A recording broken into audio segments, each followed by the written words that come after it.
Hey everybody, Shay here. Welcome back to another vlog where I analyze and react, investigate, etc. manga, my journey through manga. I'm currently reading My Hero Academia, and so that's what this series is going to be about. I am trying to go chapter by chapter. We are going to be taking a look at chapter 3 this time, called Entrance Exam. It is 24 pages long, and I have officially started to forget deeper details from the chapters for the last, we got more than half of this book still to go, but I'm starting to lose details here. If you've missed the last two episodes, and I don't know why you would have, because these are pretty sequential and they're pretty thorough. They're a little longer. Hopefully the episodes will get a little shorter, but so far it seems like people don't really mind if things go a little longer. But for my own sake, I can't take 45 minutes to do 200 episodes. It's going to be insane. So I'm going to see if I can keep these tighter, but I can't help it. Like, the chapters themselves are pretty unpredictable, right? Like, there might be a chapter where I have more I want to think about or talk about, and so those episodes are going to be longer. In any case, I'm using a structure to this to try to keep myself on track. It's a narrative framework. It's a simplified framework called the story spine, and it's made up of 8 parts. So what I do is I will get to page 12 in this particular case. We should be 50% of the way through, so we should be on the step 5 and halfway through act 2, etc. So it just helps me kind of stay on track and think about where the story beats are happening. It just allows me to then look at smaller moments, so things within a small panel or a dialogue box, or like key components that make up one of the story beats that are vital to the message that the writer, the creator, is trying to get across with their particular story. So with that, let's get started. Let's see where this goes. I'm already looking at this page. I don't remember reading this. I did get some a comment explaining the UA, because I got confused. I'm like, what does UA stand for? And so UA is actually the kanji for hero backwards. So I thought that was amusing, because I mean, when I hear you of something, you something, it's university of something, but I didn't remember what the A is. So maybe I never got told what the A is. It's just the wordplay. It's a kanji wordplay for hero, which is, so UA is AU. AU is hero. That's what I've been told. Okay, so the story spine. So the first piece we're looking for is Once Upon a Time, of course. That's the standard way of starting all stories, of course. Once upon a time, there was this boy with a second name, which I still can't really figure out where Deku comes from. It's just a name. So Izuku Midoriya, Deku, nicknamed Deku. Once upon a time, we have this boy who inherits the powers, or we don't know that yet, but he's gotten the DNA from his idol, his hero, All Might. He's always wanted to be a hero, and now he's got a chance. He's got a chance to prove himself to be a hero, but he hasn't done it yet. So there's the story where we're at right now. Is he's got the ability to call upon the power of all, I guess, everyone who's inherited the power of All Might, which is an intriguing concept, because that would mean maybe, well, no, they wouldn't have had. No, their power was that they could transfer their power of, it would have been a power of 1, would have gone to the next prodigy, I suppose, and then it would be the power of 2, and then it would go to the power of 3. Okay. I even like the way that sounds, the power of 9, right? Because 9 times, right? It's like, it's not so much that it's the power of 9 individuals, but possibly the power of 9. No, I'm saying the power of 9, the wordplay, because we just talked about wordplay. Anyway, so I'm going. Don't spoil me. Okay, so the UA high school hero course. Once upon a time, there was this boy. He wanted to be a hero. He got the power of All Might. Now he's got a chance, but he's got to pass the exam. And so every day, of course, is going to be he's going to be excited to be able to. to prove that he could be a hero. And I just instantly got reminded of the opening scene, and I chuckled because it was so silly, and it was such a callback to, in particular, a Peter Parker, Spider-Man, I'm getting ahead of myself, of the clumsy individual. And so I might as well also say, because I talked about it in the last 2 episodes, but just so everyone is clear, in case you're skipping around, I don't know why you would be, but I've read this volume. I just read it probably 2 months ago at this point. Something like that. I'm kind of losing track of time, but the point is that these aren't blind, but they will eventually be blind. I'll be reading these volumes on a first pass read and doing these episodes, but it'll all be kind of mixed up together. Okay, but right now I'm just trying to get back into it, and I'm literally trying to figure out this format right here. I'm trying to work this out so this gets smooth. You're on this journey with me, okay? So if this sucks, you're all here for suckery. Okay. So every day, let me catch up. Let me read 3 pages in, because I know where this. Okay, now I know where the first 3 pages are going. I need to collect my thoughts here. It's very hot in the basement right now. Okay, very hot. Why am I so clammy? I can't even get ahead. Okay, I am gonna read all this. So the UA High School, because it's important to kind of the setup and the humor and the kind of the take of this series. It's pretty wonderful. So the UA High School Hero Course. It's a course designed to give students everything they need to go pro. It is without a doubt the toughest and most popular hero course in the country, and only 1 in 300 applicants is accepted. There's All Might, who magnanimously declined the People's Choice Award, then the man who stopped more crimes than anyone else in recorded history, Endeavor. And the guy who's won the Best Genist Award 8 years running. Best Genist. Wait, so he won the Best Genist Award, and his name is Best Genist? Wait, isn't that so? And I'm fairly certain his superhero outfit is all jeans, including the mask around his face. I'm pretty sure that's what I'm looking at. It seems graduating from UA is simply a requirement for becoming a great hero.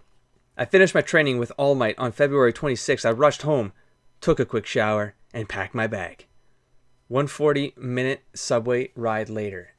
Page flip. So the important of the last the dialogue box or statement made before the page flip, because of course now you're going to go wham, and you're going to go, yay, it's Midoriya. I made it in time. So he trained right till the last minute. I mean, that's pure drama right there. Oh, we do have something here. It just says UA High School Entrance Examination Site. I think it's just called UA for real. I don't think people are like holding back information on me. It's literally just the wordplay on the kanji. Okay, so am I reading all of this? I'm forgetting. I'm forgetting all the words. Like, I know what happens now. I know the patterns of things, but I didn't dig as deep because at this point I got to this point and then I fired through this because I got kind of addicted to the story. And so like now it's just become like this blur because I wasn't taking time to absorb the things and actually think about the stuff I was reading from an analytical perspective. So, anyways, we're on page 3. So every day, we're on the everyday phase of this, which should happen in the next. So these 2 pages plus the next one, we're gonna get like what the pattern is, what the pattern that I was gonna say Goku, that Deku is going through. There was no time to test out the power that all. So he hasn't done anything. He doesn't know how this works. He has no idea. He's going in this completely blind. I ate that hair, but did it really do anything? A little bit of doubt, but not really important. Because he'll have hope. He's a hopeful individual. So Kachan, get out of my way, or you're dead. So the bully's back. Katsuki, Bakugo. Morning. Let's do our best. And then every day since that day, Kachan never tormented me again. So that was ever since the day where he saved. Let's just call it that. I mean, All Might stepped in, but I mean, he didn't save, but he definitely intercepted, and then he might have bought the extra time there to then have All Might show up in time, etc., etc. Now, I'll correct myself as I go now because, of course, the comments help me correct course on an assumption I made, which was incorrect about this right here. And now, when I first read this, I'm near certain that I did acknowledge that this was Deku. But for some reason, when I was going through it in episode 1, I was like, I didn't think this was Deku. I thought it was someone else. Just because I felt like it sort of like came quick, like from here. It's like you get that big like dramatic like hit. And then I flipped to here and we're kind of like, normally when you do a page flip, there's like something happens in between this page sliver right here called time. So generally when you got to do a big time break, it'll happen on a page flip. Not always, but if you're going to do a big time skip, you're going to do it on the page flip. Now, for some reason, I got this like moment here, and it was a spatial flip for me, not a time flip for me. And so I didn't acknowledge this as Deku. I thought it was just a kid that looked too close to Deku, which I thought was weird.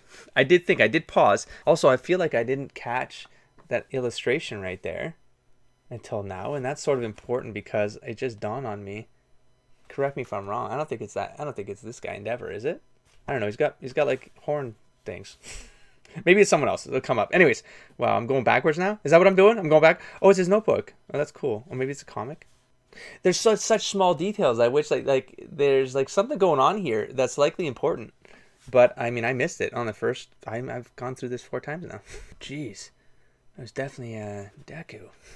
It's like I'm dying. I can't breathe. And then. Fear not, kid. So he comes and saves him. So that's probably why he idolized them. Well, that's a strange delay. That's a strange delay. I mean, he already looked up to him, but it's like his hero came and actually saved him. That's That's very important narratively. I wish I could have like, I kind of completely derailed on my next pass there. Of course it's him. Jesus, I thought maybe he witnessed something. I don't know what I don't know what happened. Let's just move on. Let's pretend that didn't happen. Let's move on. Anyways, so he didn't bother him again. So at this point, they're not on equal planes because of course Bakugo has powers, and he thinks he's great for it, and he's gonna be the guy who deserves to be as powerful as All Might. Move forward. My first step towards becoming a hero. Trip. Now I thought when I first saw it, I thought he was kicking off the power and he was gonna like do some sort of speed move or something like that. But no, he tripped. He tripped. This is it, huh? Are you okay? Derp. Float pop. So we get introduced to the next. I'm gonna say it's probably a main character and it's gonna be a staple because she's like the first other character that gets introduced in the series so far. It's this character, and of course you might not have picked it up right now. It's my quirk. Sorry for stopping you, but well, it's a bad omen to trip and fall. So she's got gravity manipulation powers. So he trips, and then instead of falling on his face, she floats him. Now, I could swear that worked a certain way, and I'm not seeing it right now. So, in any case, it'll be important later on, so I'll bring it up. This sure is nerve-wracking. So, there's the introduction. This is important right now because it's happening on the Act 1, and Act 1 going into Act 2. Now, Act 2 is going to kick off like he's actually there now, and now we're going to get the Act 2 is always about the adventure, the kickoff of the journey, the introduction of the complications, etc., and also the development of the relationships along the way. Now, we get introduced to this character this early on going into Act 2. That tells me that this character is going to be important to the next particular story. So, of course, I already know where this is going to go, but that's how structurally it would work. You introduce something that you're going to then bring up in Act 2 to Act 3. It's going to be an important moment. Not only is this character going to be important, but the fact that this particular scene happened. This is very, very subtle, very quickly done, right? He gets nervous, he gets whatever wobbly, he trips, and then she stops his fall. And along the way, along this series, you'll hear me point these things out because good storytellers do know exactly what they're doing, or if they don't know what they're doing, they do it intuitively, which is what makes them good storytellers.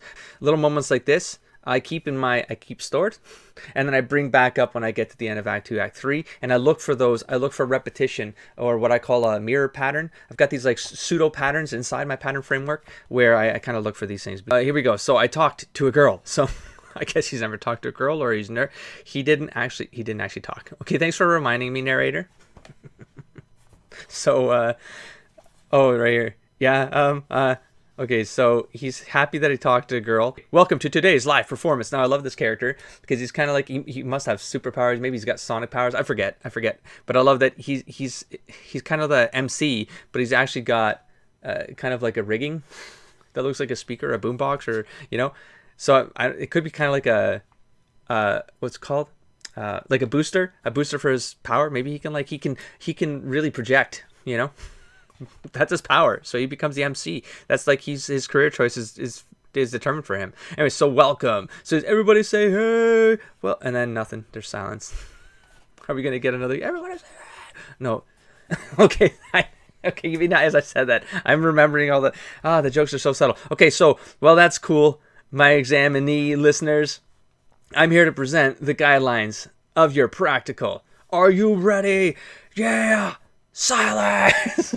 It's just like it's such a contrast. It's because you want it to go like they would use fonts. Usually when you use fonts like this in comics, it's because things are actually loud, and this is like a yeah.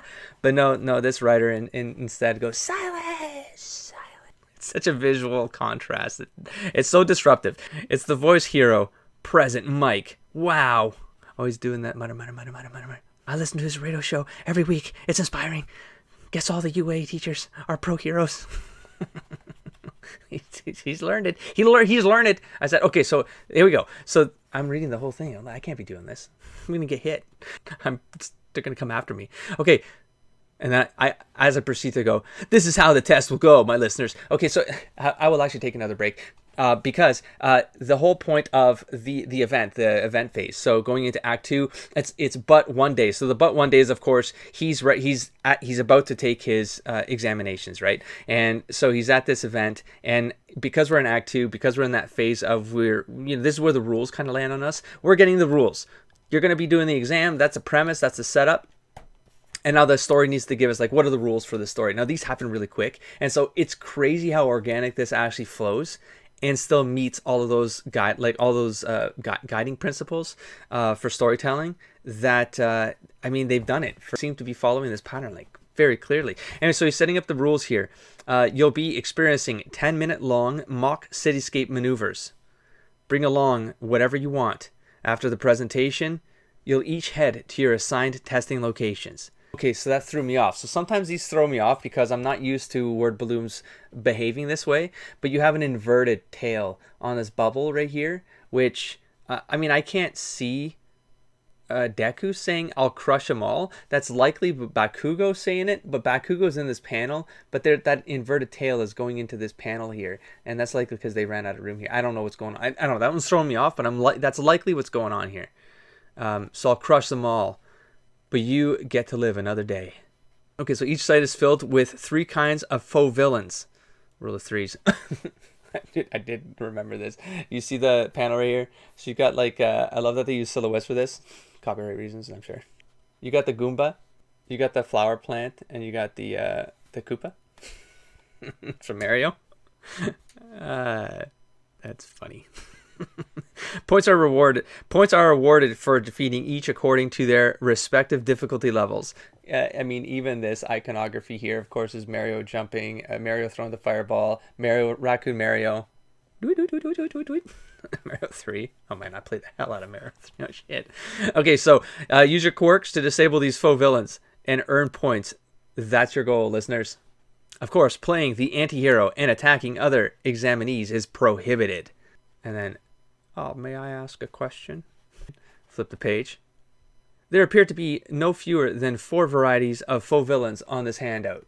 Such a blatant error, if it is one, is highly unbecoming for UA Japan's top academy. We're all here today in the hopes of being, I'm speaking like Captain Kirk, into model heroes. Okay, anyways, so this is, the overachiever. We're going to get the overachiever student, new character introduction. So it's early-ish. We're actually probably midway through this point. Let's just do a page count. So 1, 2, 3, 4, 5, 6, 7, 8. So we're at 8, 9. So not quite yet. So we're in the first half of Act 2. We're still getting new character introductions. So he's going to complain about how the entire tests are even set up.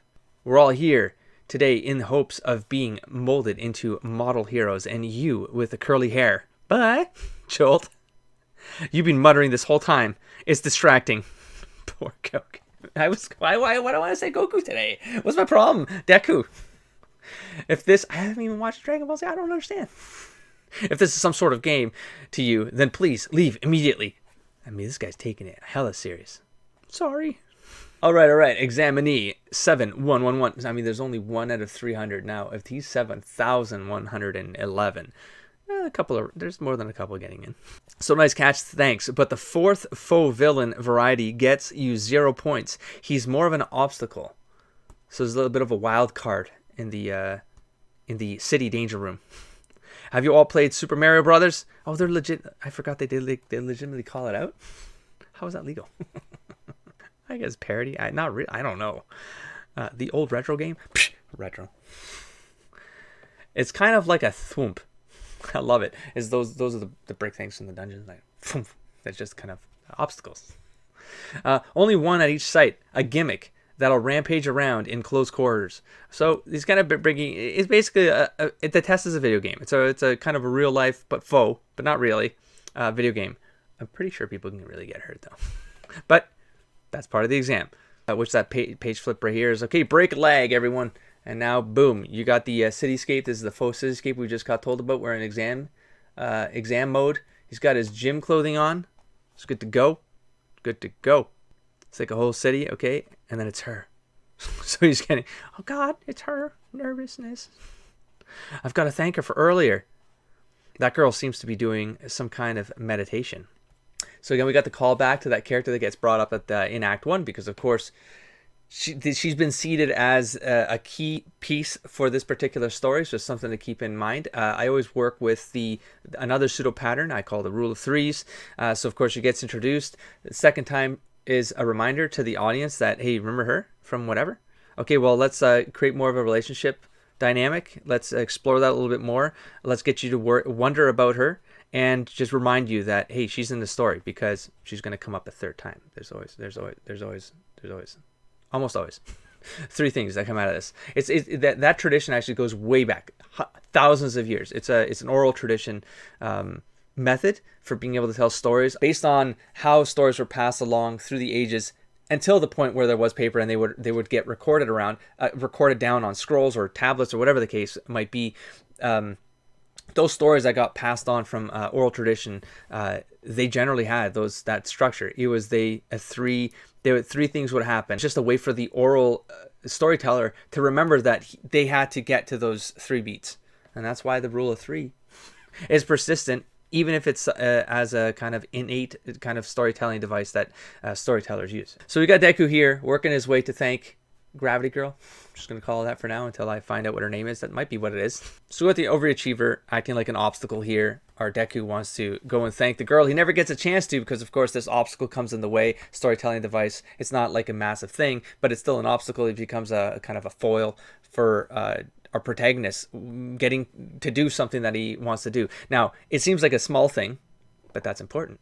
Because these moments, they happen like within like these 5 panels, I guess. We get this very subtle moment here that becomes important, is that Deku wants to thank the person who basically saved him from falling on his face and looking like a complete joke. But even that said, we do have this dude in overalls here saying that was that kid was acting like an idiot back at the front gate. I mean, acting like an idiot. He tripped, you jackass. Like, anyways, he flinches at the slightest touch. Okay, that might have some history behind it, but don't make fun of that, you know. And then I don't think that's true, but just he's a nervous kid, man. Just don't make fun of that. I guess that's one less rival to worry about. And then Deku here is telling Overachiever, I can't blame them for thinking that. And so and begin. So the contest is off, and the die is cast. And so let's flip the page. This is that flip the page here. That set off right here is our midpoint. So that's our because of that. We're going to have 3 because of that. It's basically just a way of saying 3 different things are going to happen. They're all going to make up the meat of the middle, the Act 2 going into Act 3, and generally create the conflict or the challenge or set up a series of, or set up a consequence that the hero needs to go up against, and that's going to take us to our climax in Act 3. So Deku is on the way. Everyone's ahead of him, of course. Poor Deku's like, oh, yeah, shit. So he needs to, he's trying to calm down. I'm already behind him, trying to calm down because he doesn't know how the power works yet either, right? Like that's a massive blind spot for him. Fine, I can do this. I meant to do this. I meant to be a hero. All Might's backing me up. Okay, I ate the hair. Gulp. He didn't eat the hair yet? Okay, I forgot that detail. He didn't even eat the hair yet? What is wrong with you? And I do find that strange because, I mean, we don't see him eat it. They're basically telling us and showing it with the gulp. I would have expected at least one more panel of him going, gulp. Nope. So he just ate the hair. So he has no idea how this works, how to activate it. I don't feel myself transforming. Of course, All Might appears here. He's laughing. Of course not. You need time to digest. You'll start to feel something in a few hours. Few hours. How long is this fight gonna last? And so he just reminds him, you're the proper vessel now, but you've been put together in a hurry. So give it some time. You've had no time to get used to your power. Prepare for some real kickback. No time for a detailed explanation. Thanks, All Might. When you use One for All, clench up your butt and let your heart cry out, saying, flip, crap. Oh. He's about to say it, but of course this crash happens, interrupts this whole scene. He doesn't get the keyword or doesn't hear it properly. So, but one day he's on the exams, and so because of that, his training kicks off. And because of that, he eats the hair so that he can inherit the All Might, the All for One power. The second, because of that, it's going to come too early. But we do have a mech that crashes in, so we're going to get a second because of that soon. But we have the interrupter here, and of course he can't do anything. He's going to get destroyed here. But thankfully, this whole exam has other heroes that can come in and save the day. So we have So I've got this. Pew. So a laser. Merci. I appreciate the assist, but I doubt we'll meet again. So we have a laser girl here. Maybe she's got some speed powers too, from the looks of it. 6 minutes. 2 seconds remaining. Yeah. So everything's basically destroyed at this point. We have the Sai, 28 points. 48 points. So we got the overachiever. I'm just calling him overachiever now. 32. The enemies, there are barely any left. So poor Deku, he's done nothing. So we're going to have like a montage event here. Montages usually happen on the Act 2 phase. You're getting a lot of snapshots of just things happening, like time passing quicker. You'll get the Rocky scene. You'll get that, all that. Those things always happen in Act 2. So we have the gimmick kicking in here, a gimmick that'll rampage around in close quarters. So it's another mech that's destroying the city, just causing a lot of, toppling buildings, things that create danger. Of course, not worth any points, right? But, hint, that's going to be important. That detail comes up for a reason. It came up early in Act 2, so the reflection generally will kick in for Act 3. So that's completely overwhelming because the whole city is blowing up. Poor Geku, he's like, if you look at his face, he's just freaking out the entire time. The entire time. With people just, the heroes to be zooming around him, doing their hero things for points. This isn't funny. I gotta run and somehow get some points. Damn. Still 0. So page flip. Okay, so everything all Might did for me, all for nothing. Oh, I like that. I like that narrative. It's not even a narrative callback, but it is. But it's what's it called? Repetition. I like the repetition of storytelling where you use an idea and then you kind of repeat it in a way, but you like just spin it around a little bit. So of course you got the all for nothing, right? All for one, right? So you get to Geku. This is a very important, very small part where it's just a dialogue piece in one panel from Deku, and we're at that point now where we're reaching the climax, where something is going to happen now that's going to be that catalyst moment for Deku. And of course, I'm calling it right here. Even it's coming, but it's especially right here because it's a repetition pattern. So you get the all for one is the power, right? And he just got, so if when you want it, and we got that reminder right here, right? So when you use one for all, right? And then he doesn't get the keyword, but then you have Deku saying, this is all for nothing. Love it. I didn't catch that.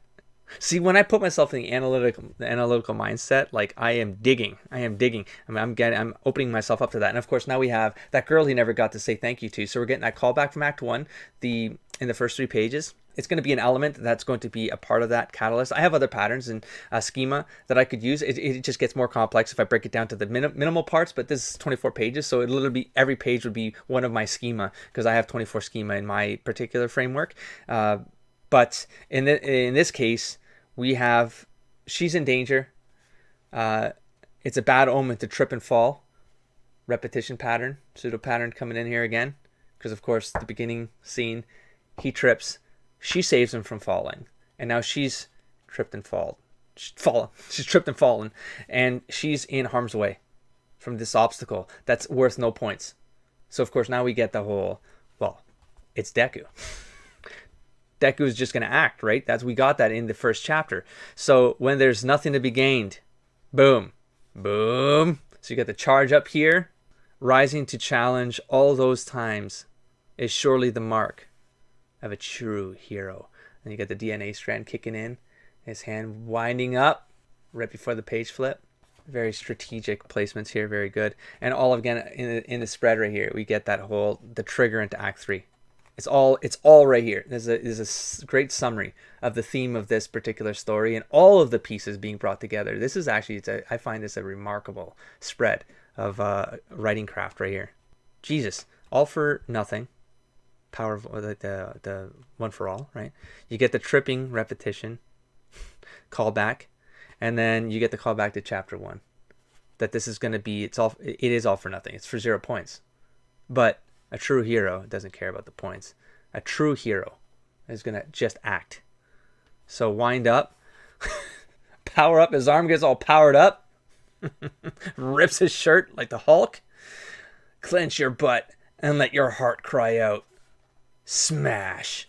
And we get the cross spread here. And he punches this mega mech. Destroys his fist. Oh. And he got the jump in here, so he's a couple stories high. So 1 minute, 5 seconds remaining. Oh. Self-sacrificing spirit. Izuku Midoriya's current score, 0.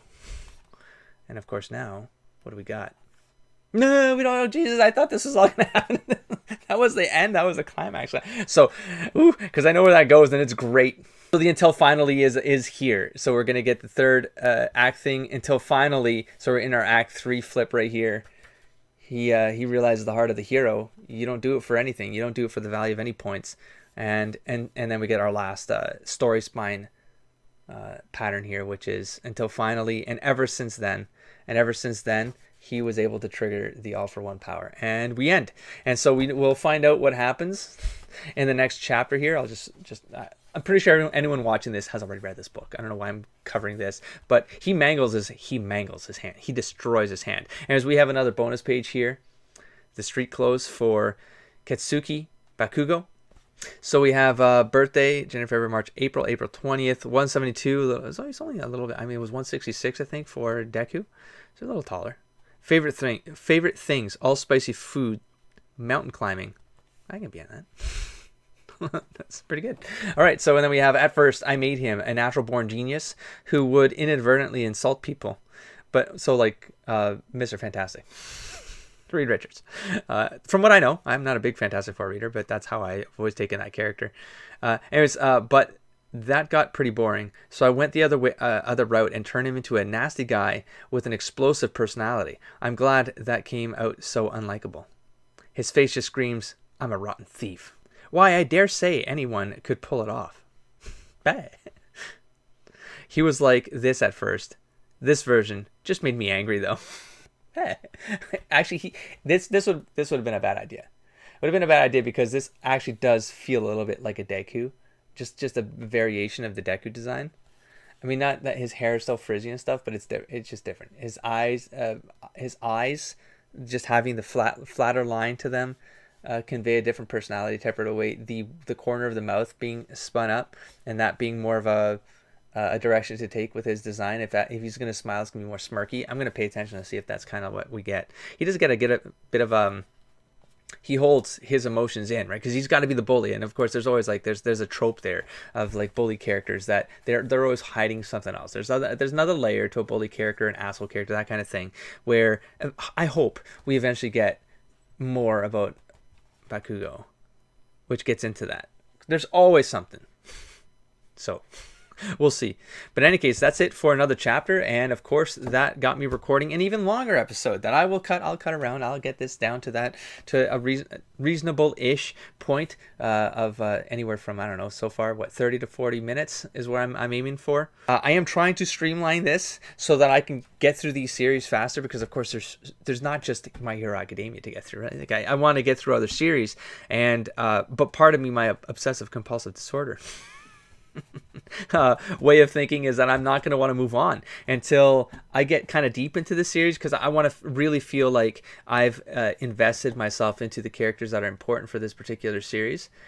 So I don't know how many volumes that means because I'm not very familiar with how this kind of structure works. I'm kind of speaking ahead on this particular series, but just for my own sake, I'm kind of recording it. So because if I say it, then I have to be accountable for it. So I'm going to possibly aim for 3 volumes of this before I consider adding a second series to the channel. That's like, it's intimidating. It's super intimidating. Just this series alone, I got 200 plus episodes. In any case, I'll get through it one chapter at a time. I hope you guys enjoyed it. I hope to see you back around. Again, the uploading schedule is going to be erratic at the start because it just is. Because I'm kind of working through things, and to be honest, editing through 45 minutes of me talking, it's a little bit trickier than editing something like a Let's Play because, of course, the game is doing a lot of the heavy lifting, right? But with this one, I don't want to keep a lot of just, me kind of rereading things. That's a lot of pauses and stuff that I have to get through. That, of course, I'm not going to keep around for you all, which means I have to legitimately rewatch the 45 minutes and then cut through that, which you can double or triple the time that it takes to editing and reviewing. So 1 hour of this is basically a 3 to 4 hour task. So we're going to keep, that's why I'm trying to get these leaner, because it will make them come out faster. So be patient with them so far coming to the channel in an erratic fashion, but I hope to see you in the next chapter. Don't forget to explore, engage, and inspire, buddy.